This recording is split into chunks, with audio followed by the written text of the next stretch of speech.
Okay, so yeah, so on the member site under classroom, so I'll go there from the beginning. So when you hit classroom on the member site, most of the resources that I'm making for members as they send in like the e-protocol recommendations, and Heather, I have the cell salt thing for you. Remind me to get that to you. I meant to send it to you yesterday. Um, this is where a lot of those resources are going to be. So if you scroll down here, the AI assisted ones that I've been building lately are all over here, and the newer ones, the one from this week came from the community page asking about mattresses. So that was an interesting one to build out with some non-toxic, healthier mattresses. And even just learning, I hadn't looked into this in a while, so I wasn't sure the conversation around latex. That didn't sound good to me, but then I kind of went back and forth with AI about pros and cons and different types of latex that I didn't realize existed. And so there's all these different certifications to look for. And anyway, it was cool to see. And so it lined out some of the certifications that each of these companies have for their mattresses, what options they have, cotton wool, latex, family owned. It's kind of cool to see. But then it also put it into like a budget friendly comparison. I was like, this is awesome. So you can kind of know where these mattresses, kind of what you're expecting to pay for a lot of these. And so, and then even energetic perspective, which we've talked about on a group call before. Actually, I think a couple of you were educating me on how some of the different, and this is my wife has really gotten into this with our clothing and our kids' clothing, just looking at how much polyester and things are in our clothing, how many plastics and chemicals, um, and even one thing that she read, and I don't know if it's been studied or it's more in the conspiracy realm right now, but it kind of makes sense on um, what's in our underwear. And so, like, even related to female fertility, with like, if a lot of these underwear and undergarments that are literally on our reproductive organs all day are um, leaching chemicals and things into our bodies, affecting fertility. So that's an interesting thing to look into. Uh, so when it comes to mattresses, there's things that kind of complement our body's energy systems or kind of negatively impact that. So this was interesting where it said wool in particular is seen in some traditions as protective and harmonizing to the human field. So I thought that was cool. Um, oh, cool, Heather. Has that been a good switch for you? I'm curious.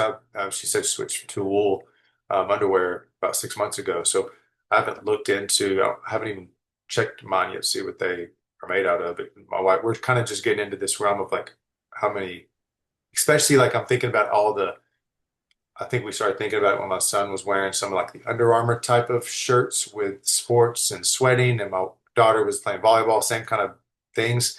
And it was really kind of coming to our awareness of like, oh, and we're opening up the pores, heat, and I mean, it just we think about things coming out when we sweat, but also the pores are open. So, if these some of these garments are toxic, then um, yeah, cotton for sure. Like we try to switch almost everything to cotton right now. Cotton on the sheets as well for the actually what it was the one? Bamboo, I think was the sheets that we found even at Walmart, 100% bamboo. Yeah, linen or cotton sheets are good options too. So yeah, this is a interesting topic. So that's one of the new protocols that was made last week, and then I made a another interesting one, forest and faith rejuvenation ritual. So I was talking to a gentleman about stress levels and how he was managing just balancing life with a bunch of kids. And I said, what renews you? What fills your cup? And so he said, definitely my quiet time with Jesus and my prayer time and reading the scripture. Like that's huge. He said, but also I had a real interesting hike with his brother was in town and he went on this hike out by Lake Grapevine, I think. And he said, man, it was just super rejuvenating. I mean, I think it was being with my brother, but he said something about being on that trail in the forest was super good for his body and his, nervous system, all of it. And so I said, how often do you get to do that? He goes, never. I'm never in the forest. And so I just encouraged him just because we were also talking about all this is linked up, but it's chronic Epstein-Barr virus, chronic active Epstein-Barr virus. And so, and fatigue is prevalent symptom. And so the Epstein-Barr markers had gone up this time. And so we were talking about ways to try to get that down and engage his immune system, particularly his natural killer cells. And so I kind of talked to him about the research on forest bathing. I said, maybe you can't get out there. Like some of the research was like 2 full days in the forest, like 8-hour days in the forest when they studied these people, but maybe they could be smaller increments throughout the week a little bit. Uh, but the two full days in the forest in some of the research was a month of increased natural killer cell activity. So again, even if it's just a weekly hike, that you can get a few hours in the forest. And so anyway, I thought it was kind of cool to build this out with um, because he said how much his time with Jesus was impactful. And I said, well, maybe you could do this together. And um, I love what the AI kind of came up with. Forest with the Father, as I was kind of prompting it, beginning in silence, pausing at the trailhead, speaking a prayer. Lord, walk with me, speak to me in the wind, in the trees, in the stillness. May I hear you today? I'm listening. And so even just meditating on some scriptures during the walk. So anyway, I thought that was kind of that encouraged me, made me want to go get in the forest and walk. The biggest thing that I made this week was, you go back to the main classroom thing, is this course. It's a ten module course for men, um, and it's a shadow work course. So um, shadow work kind of has it kind of has a nebulous name. It comes from Carl Jung's work. Psychologist, French psychologist, I think. Anyway, he's got a lot of work from decades past that where he looks into human psychology. And so basically, um, a lot of the work that's out there or a lot of the options that are out there for shadow work, kind of uncovering what's hidden down in the psyche, don't have a faith component or a spiritual or Christian side of it. And so I wanted to marry the two because they don't contradict each other. It's just that the terminology can get a little bit strange in the shadow work if it doesn't have um, if it's not being looked at through a Christian worldview, or it sounds really strange for those of us with a Christian worldview to kind of hear some of the shadow work terminology. So this is again, it's kind of, I made this for men because this is what way this plays out is the way that we show up on a day to day in our marriages, in our relationships, to ourselves. A lot of it is driven by the subconscious, things that we don't even realize are present. And so um, the goal of this is to make the unseen seen, to bring these things to the light, because a lot of these shadows got formed and developed in childhood, in our early family structures and the communities we grew up in, and then the cultures we grew up in, because certain things were acceptable, certain things weren't. We probably had to shape ourselves and our identity based on what would make us feel like we fit in and belonged to the family team or the culture or the community. And so all of that can lead us away from who we were created to be. And so I give some examples in the course of kind of some of my shadows and how I've been able to shine a light on these from like growing up as a sensitive kid in a not super emotionally intelligent family structure, and then a not emotionally intelligent community, culture as well, either very East Texas. I don't know how many of you are familiar with East Texas, but um, so I had to morph into and then growing up on sports teams, same thing. I couldn't let a lot of that sensitivity show, or I would have been, I called a lot of names. And so I had to morph. So I silenced, um, shamed even maybe some of those parts of me that I didn't think were congruent with what I needed to belong. And so a lot of this now will show up with I had disconnected from parts of myself. And so it's a disintegrated place that I lived out of for decades. And so now it's basically a form of coming back to myself, who God created me to be. So it's um, some of the terminology was good. Shadow work is the courageous practice of letting God reveal what we've hidden, um, not to condemn, but to heal. It's not about navel gazing or self-help. It's about sanctification. It's about truth. It's about freedom. Jesus said, "You'll know the truth, and truth will set you free," in all areas, not just the gospel truth. So this includes the truth about you, the parts you tried to hide, deny, or explain away. And so anyway, again, this is for men and women. However, I created the course primarily towards men, as I can relate to um, them, in a lot of the ways that men are trained by culture are similar. And similar with women, there's a lot of ways that women are trained to think about themselves and adapt and change and fit into different ways of being.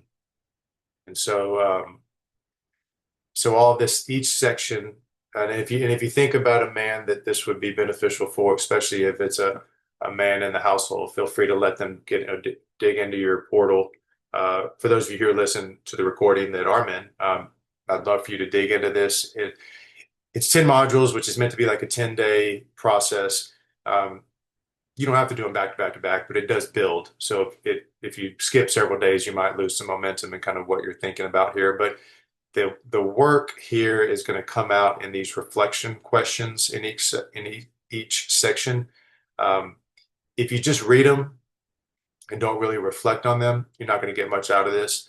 But if you take the time, and again, maybe 5 or 10 minutes at the most is kind of what the time commitment is on these each day because they're short. This is a short thing. My videos usually a couple minutes. If I don't even have a video on all of them, some of them don't have a video, but it's just to try to encourage and highlight a certain part of this. Um, and then if you engage the somatic practice, like this one's a breath prayer, search me, O God, on the breath in, breathe out and know my heart. Repeat through that 5 or 10 times. And so, but yeah, this is again, women can go through this. It's just gonna you're gonna have to turn you have to bypass the terminology that talks specifically towards, as boys we learned, as girls we learned which parts of us were accepted and which parts were rejected. So we adapted, we covered up. This is normal. This is normal for humans to do this, but at the same time, this is how we develop our false selves.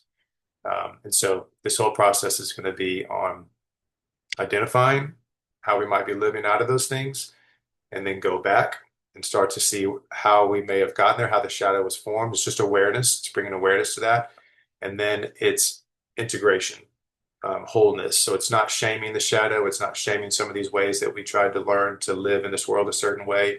Um, but it's being aware that we had to put masks on, we had to put armor on, we had to maybe survive a tough family dynamic or even family abuse or even um, lacking of a parent or parents or lacking a parent that was able to attune to us the way that we need to be attuned to and seen as a kid. All of that we had to adapt. And then we had, again, that's where we start to put on these different layers of mask and armor. And then we usually continue to live out of those because that's a very formative time in life. And so this is a time to kind of look at the possibility of taking some of those masks down, looking at them. Does this mask serve me anymore? Does this, um, and then work towards integration. So uh, anyway, I hope this is helpful for a lot of people. I've got several men kind of doing a pilot run through it for me to give me some feedback on it. But um, if you think of courses like this that might also um, they can be in the same realm of mental, emotional, spiritual, or we can go into all kind of things functional medicine. So, Crystal, thanks for jumping in. I was just giving a quick summary of some of the new resources put in the member area. One of them being a course for men. So this one's on shadow work for men from a Christian worldview. So might be something that your hubby might like to look into. So yeah, so those are the new resources that have been put in this week, and a quick summary of kind of what those look like. And if there's any questions, I'll pause there and I got the chat open to Heather's, or if any of you can't talk and want to throw in any chat questions, we can.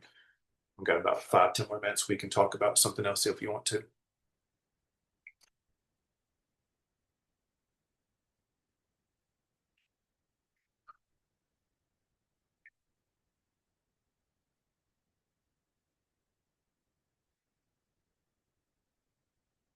Here's the module. So I didn't show all of them earlier, but the modules, I guess it kind of shows them here too, but of the courses. What is shadow work and why it matters? Mask armor, false selves, the formation of the shadow, wounds and beliefs, facing the inner critic, anger, rage, and righteous power. So that's a lot of men didn't have space to find what healthy anger looked like, so they disconnected from it, or it just comes out explosively, or so they don't have a healthy relationship with anger.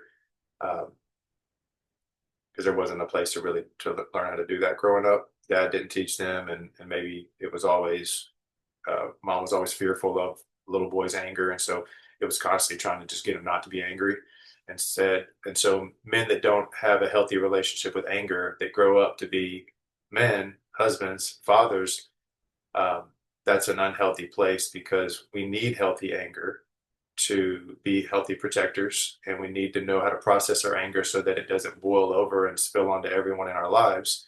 Um, and so that's a big section. The wounded inner boy is another kind of introducing the concept of wounded younger parts that need to be integrated. Addictions, coping, and hidden agreements. Um, this is another big section. I just want to point this out for anybody, not just men. But hidden agreements, usually we all can make these pretty easily, even in adult life, but especially when we're kids. If there's an unmet need, um, we're often going to make a hidden agreement to to keep going, to kind of get past that. So if I stay in control, some examples. If I stay in control, I won't get hurt. If I numb out, I won't feel the ache. If I keep performing, I'll be worthy, or I'll get the attention and love that I need. That was a big one for me, is performance. If I do well in school and sports and perform, I'll get validation. And so that's one that I lived under, and that leads to deep, dark people pleasing, always needing somebody to tell you that you're doing a good job. That's a big shadow for me. Um, and so finding out where those uncovering those hidden agreements is a big one. And so I've created a resource, additional resource on that one, of kind of trying to um, uncover these hidden agreements. So some examples of these internal vows: I'll never depend on anyone. I have to earn love. My emotions are dangerous. If I'm not perfect, I'll be abandoned. If I show weakness, I'll be rejected. So finding those inner agreements are important, because Carl Jung's quote, what is that quote? Let me find it real quick. This quote on calling it. How'd that quote go? Oh yeah, here it is. Until you make the unconscious conscious, it will direct your life, and you will call it fate. A powerful statement. Um, so these type of hidden agreements that we don't realize we're saying, maybe behind the scenes, will literally drive our lives, and we'll think it's just fate. This is just what's happening in my life, and we'll be a kind of a victim state. So then there's a journaling prompt on this one to kind of ask yourself about kind of defining or painful moments when you felt rejected, humiliated, hurt, overlooked, or shamed. Think back, pretty far here. This is usually, these can happen anytime in life, obviously, but they usually happen the most. The hardest times these hit typically are when we're children, because we don't know what to do with them. As an adult, we might have ways to process them and better coping strategies. As a kid, we didn't. And if we didn't have an adult that could attune and help us process those, that's why they're so. They can seem small looking back at them, but they could be monumental for that younger part of ourselves. Um, just to give a personal story, I had this kid in junior high that was a lot bigger than me and a little intimidating, and he would, and I think something was off a little bit, and I think he was trying to be playful, like to engage me, but it felt much like, boy, it was scary because he was so big and I was little at that time. He was massive. And one day he showed me, he pulled out a gun in junior high, showed it to me, and he kind of was messing around, going, get you, Jake, or something like that. It scared the crap out of me. I mean, yeah, it was a real gun, and like I was in the like we were in the hallway, nobody was around. It just felt like my life could end in this moment. And so, but that was again kind of small in the big scheme looking back, but I never told anyone. So I held on to that as a, I think 11, 12-year old, 10, 11, 12, somewhere in there. I held on to that. I didn't tell my parents because I didn't know. I just didn't know. I should have, because I should have let them into that so they could have helped me work through that emotionally. But instead, I just stored it on the inside and then went to school every day with fear and alarm in my body, and never worked through that. So again, that traumatic in the sense of like I didn't have an outlet to process through that. And so these are really good to uncover and bring into the light. And again, as Jung says, to make the unconscious conscious so that we can deal with it. So I want to share that personal story. Uh, Heather said, I've been going through a journey with all of this right now. It's been a long road, ups and downs. Biggest takeaways is that the road is not straight, bumpy and curvy with lots of turns and detours. And yeah, lots of grace and patience for yourself. That's so much in that short paragraph, Heather. There's so much truth and reality to kind of embracing the journey. If, especially if we're willing to take the brave step of going into it, which a lot of people don't. I made a video at the end of this course and said, hey, if you're a dude and you made it to the end of this 10 module course, like most guys won't ever face their shadows. 95% of the men I know won't ever face their shadows. And so if you're brave enough and courageous enough to face some of these inner things like you're doing, Heather, uh, it's going to be hard, scary. It's one of the most brave and courageous things we can do is to go in and face some of these wounds. And I mean, and there's the hope and the backup that God's with us. And He's going to help us work through those things. But there's some days that uncovering some of those things can be really challenging to work through. So, Crystal, good question. Um, um, I don't know if the chat's in the recording or not, but Crystal asked, could this course also be good for teenagers or better for adult men? It's a good question. Crystal, maybe get your husband maybe to walk through the course himself and then assess if he thinks it might be good to bring a teenage boy through. Um, Probably yes. I mean, it's because this definitely falls in the category of like emotional intelligence, self-awareness. Because by the time we're teenagers, definitely late teenage years, 18, 19, a lot of these shadows have already formed. There's already been situations that have happened that um, we've started to move away from the true self that God created us to be. And we've started to put on masks and put on armor and kind of get out over here. And we're no longer in alignment with our true self. And if we're always living out of alignment, that doesn't feel good. I mean, like we feel out of alignment when we're walking out of alignment. And so I bet with his guidance, your husband's guidance, to go through a teenage boy, and you as well, of course. I mean, I'm just thinking about from a men's perspective. Um, yeah, you could also work through it and just look at it through a lens of asking this from your history. Uh, but yeah, it's a really good question. I haven't thought about it from an age perspective. I kind of always picture this being something that middle age, 30, 40, 50, 60, 70, and up, men would probably engage. But man, if I could give my kids the gift of self-awareness and emotional intelligence at a young age, the younger the better, right? Because we have less time to do harm and damage to relationships and ourselves if there's more awareness of why we're doing the things that we're doing, why we're showing up the way that we're showing up, why we're reacting or responding the way that we're responding. Um, so we started a really gentle emotional intelligence course with the kids where it starts off with just kind of like literally it's like a coloring book with some questions, but it's growing that self-awareness, and then it'll build. Each session will get a little bit deeper, but this will be a pretty deep one for a teenager, but I think it could be good.